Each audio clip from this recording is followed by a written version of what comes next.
Welcome to the Steve Reads His Post podcast. For those of you who are too busy or too lazy to actually read my post, I've taken on the huge effort of reading them to you. Enjoy. Power Platform and the definition of done. One of the sessions at D365 Saturday Philadelphia this past weekend was Managing a D365 CE Project by Jennyfer Hogeland. It was a great session. One of her slides, she described definition of done, and that phrase stuck in my head. Done. I don't know about you, but when I hear the word done, I assume something has completed.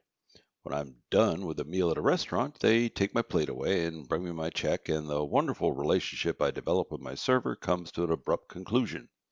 When the service manager at the car dealership leaves a message on my voicemail that my car is done, I go down there and get it, and our relationship has concluded, hopefully forever, even though he seemed like a really nice guy. Done means something different in the software deployment world. Done times 100. With Agile methodologies, big projects are broken down into smaller parts. Fellow MVP Neil Benson can fill you in on all the details around this, and will probably correct everything I write here. For this post, I just want to say that for each of these smaller parts, there's typically a concept of definition of done. Some people call this exit criteria, which sounds equally terminal. Regardless, if your project gets broken down into 100 parts, you will get to done 100 times. Kind of like when you complete your appetizer and they take that plate away and put another one in front of you, except it would be a 100-course meal. Done as a beginning.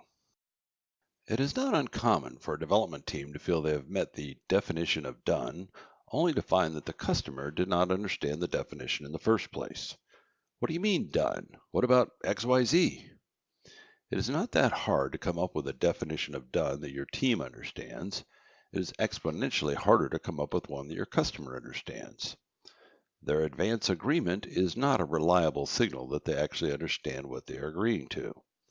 Why would a customer agree to something they don't understand? Often it is because they don't want to appear like they don't know what you're talking about.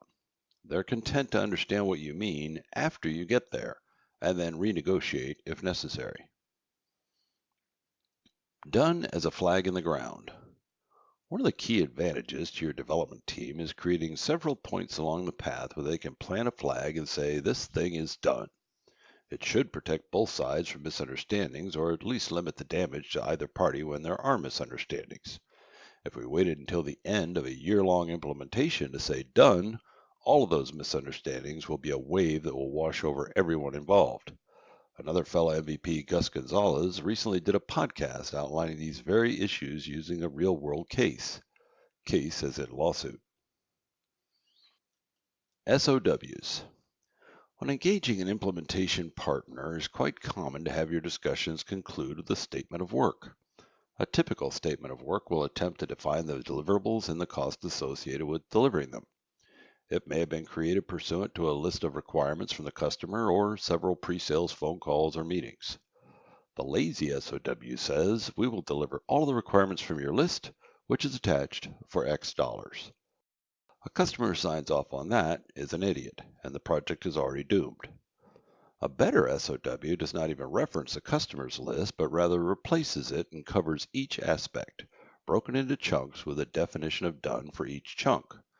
But I would never give a customer one of these either. In fact, we don't give customers SOWs at all. Why SOWs don't work anymore? I think SOWs were always a shitty way to create a contractual relationship, but never more so than today. All SOWs are ultimately agreed to at a point in time. Back in the day, that point remained fairly static throughout the life of the engagement. Not so anymore, not even close. A month after that SOW was memorialized, new features were released that the SOW did not contemplate. Now what? Do we continue down the path? Or maybe look at whether any of these new features make more sense for one or more of the aspects of the SOW we are both bound by? If they do we both mutually agree to change the scope? Does that change in scope require a change in cost? Are we going to argue over that because you think I have you over a barrel? Am I going to be a dick about that because I actually do have you over a barrel? If we ultimately agree, what are we going to do next month when it happens again? It's little wonder that so many of these relationships turn out sour in the end, or worse, in litigation. Fed up. Several years ago, I got fed up with the broken SOW process. While I never put my foot on a customer's neck, they frequently assumed I was because I could. My dad once told me that leverage always exists. There's no such thing as neutral. Who has it at the time may not be clear. I can certainly recall being on the phone back in the day with a customer making all kinds of demands, assuming he had some leverage when in fact he did not. It is not a good place for the customer to be, and I did not like it either, as you may have gathered from my last post. Our pivot. I decided that we were going to take a business risk by no longer responding with SOWs or fixed cost agreements. They create an antagonistic relationship from the jump. Our risk was whether customers would go along with the idea. We did not invent this idea, but at the time it was pretty novel in our space and still is. We developed a two-page agreement where customers could pre-purchase blocks of time. The larger the block, the lower the rate. What could be done with this time? Anything the customer wanted. We also simplified the tiered rate structure into a single blended rate. The whole concept could be digested in about 3 minutes without the legal department having to look for gotchas. Many other partners told me that no customer, particularly large ones, would ever move forward on this basis. They were wrong. Since we launched it, we've helped hundreds of customers, including multiple Fortune 500 customers and the freaking United States Navy. In fact, there's been virtually no resistance at all. Selling time blocks. I still had many partners not believing that customers would engage this way, being unable to imagine their customers going along. I've also talked to some who said they tried and had limited success. Compared to our 100% success rate, I decided that this was a sales problem for these partners. I know their customers would go for it if they presented it the right way. The key point is that every customer who ever did an SOW or fixed price agreement was not happy with that model either. That trend is getting worse, which can easily be seen by searching, for example, Accenture lawsuit. Not to pick on Accenture, their current woes are just fresh in my mind, but SOWs and fixed price agreements are ending in litigation at an alarming rate today. How about instead of going down a path with a high possibility of failure, you instead try something that minimizes the risk to everyone? In our case, the maximum size block a customer can buy at one time is 80 hours. Why?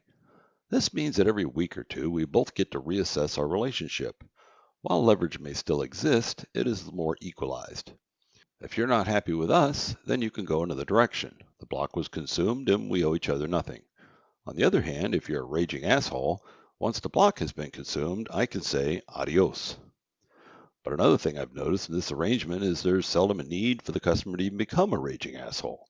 In fact, I don't recall offhand ever saying adios to anyone. Agility. This concept dovetails nicely into Agile frameworks also. You can't get much more agile than being able to redirect all energies in a new direction when new features are launched or other realizations are made by the customer along the way. No change orders to argue over, no hard feelings. The river of effort just flows down whatever tributaries the customer wants it to. Hey, wait a minute. Steve, you seem to be glossing over a huge aspect for partners. Where we make the big money is when we come in way under cost. In your scenario, this windfall would not exist. First, I would say that you need to subtract from your windfalls on the winners all of the losses from your losers and come back to me. If you ever chatted to a gambling addict, all they talk about are the times they won. But if your winners do vastly outnumber your losers in dollars, then you would be right. This model assumes that your customer will actually get an hour for every hour they purchased, which, by the way, is another huge selling point. We obviously generate a margin on each hour sold, but there are no opportunities for a huge windfall with this model. Conversely, it's also impossible to end up upside down on a project. Since customers prepay for the blocks, we also have no accounts receivable department and zero collection effort. A win-win? I think so. If the profitability of your business is dependent on windfalls from winners to offset losses from losers, then moving to this model will help you at least sleep. You can also move from having a few key customers who will sing your praises to having every customer doing so. This certainly makes getting more customers a lot easier. When your prospect asks for a reference, it feels good to be able to respond with, "Sure, how about every customer we have?" I get that this approach is not for all partners, though I'm not sure why. I also get that not all customers will go along with it, but I've yet to run into one. I'm happy to discuss with any partner how we make this work, or any customer who wants to explore it as well.